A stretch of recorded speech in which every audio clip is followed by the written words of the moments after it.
মধ্যপ্রাচ্যে যখন যুদ্ধ হচ্ছে আমেরিকা ইসরায়েল বনাম ইরানের সাথে, তখন বিশ্ব বাজারে তেলের সংকট দেখা দিচ্ছে এবং অর্থনীতিতেও বিশ্ব বাজারে মন্দা দেখা দিচ্ছে।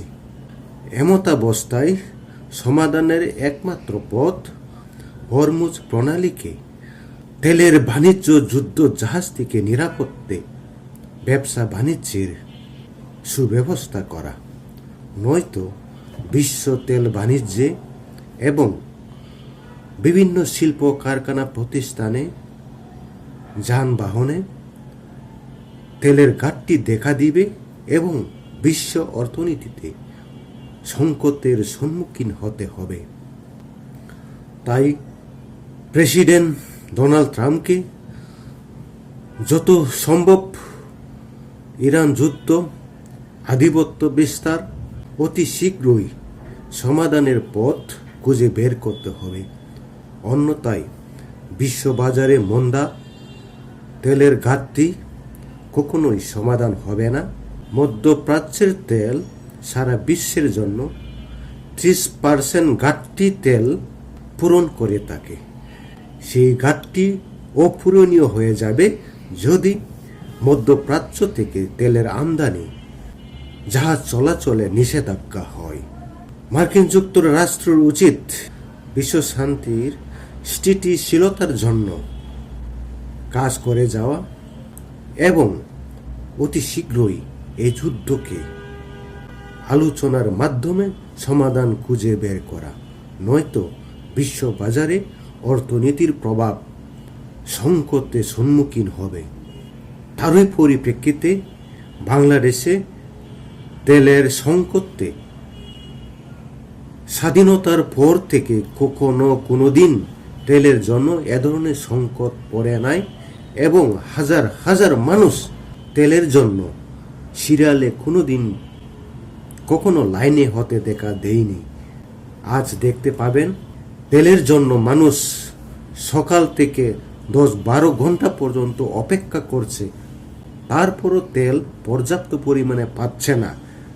দেশে সরকার বলছে তেলের মজুত রয়েছে, কিন্তু বাস্তবে আমরা দেখতে পাচ্ছি না। তেলের অভাবে অনেক তেলের পাম্পগুলি বন্ধ দেখা দিচ্ছে, বন্ধ করে দেওয়া হয়েছে এবং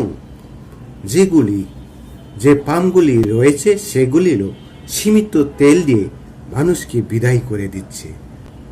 যেখানে 5 লিটার প্রয়োজন সেখানে 2 লিটার 1 লিটার দিয়ে চালিয়ে যাচ্ছে। তারপরও 9-10 ঘন্টা অপেক্ষা করার পরে সীমাহীন দুর্ভোগ, আতঙ্ক, হতাশার খুব বহিঃপ্রকাশ দেখা দিচ্ছে সাধারণ মোটর বাইক এবং বিভিন্ন যানবাহনের ক্ষেত্রে, এবং ফ্যাক্টরি, মিল, কারখানা, ফ্যাক্টরিতেও তেল গ্যাসের প্রভাব দেখা দিবে, যার ফলে শিল্প প্রতিষ্ঠানগুলো যে কোনো সময় বন্ধ হয়ে যেতে পারে।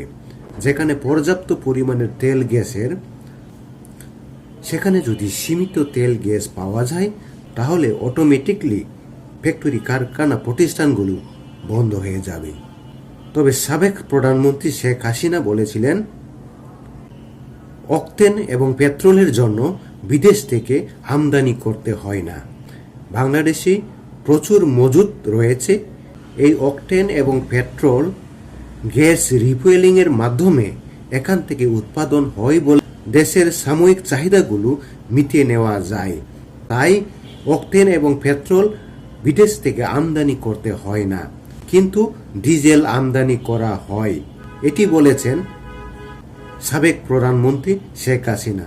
শুনেন ওনার মুখ থেকেই।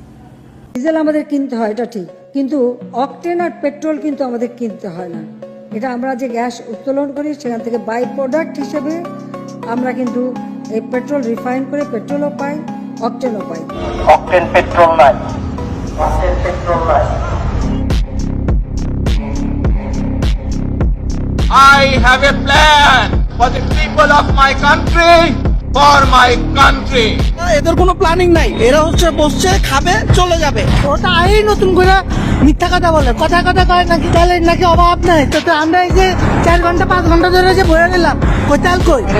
এটা হচ্ছে ভাই সরকারের সম্পূর্ণ একটা সিন্ডিকেট। এরা চিন্তা করতেছে যদি তেলের দাম এখন বাড়ায় জনগণ মাঠে নেমে যাবে, আর এরা নতুন সরকার 1 মাস যাবে বা 15 দিন যাবে, জনগণ নিজে থেকে বলবো যে তেলের দাম বাড়ান, তারা বলবো যে আপনারা বাড়াইতে বলছেন এখন আমরা বাড়াইছি। এটা হচ্ছে গিয়ে নতুন সরকারের নতুন কৌশল। বর্তমান সরকার তেলের মজুত নিয়ে যদি দেশের জনগণের কাছে যদি খোলাসা প্রকাশ না করেন, তাহলে সম্মুখে বড় সংকটের মুখে পড়তে পারে কলকারখানা এবং যানবাহন গাড়ি চালকগুলো অচলাবস্থা হয়ে পড়বে। তার জন্য প্রয়োজন সঠিকভাবে বর্তমান সরকারকে এই বিষয়ে তদন্ত করে দেশের মানুষের কাছে উপস্থাপন করা। প্রত্যাশা রাখি দেশের সকল সমস্যা সমাধানে বর্তমান সরকার দেশের মানুষের জন্য, জনকল্যাণের জন্য কাজ করবেন।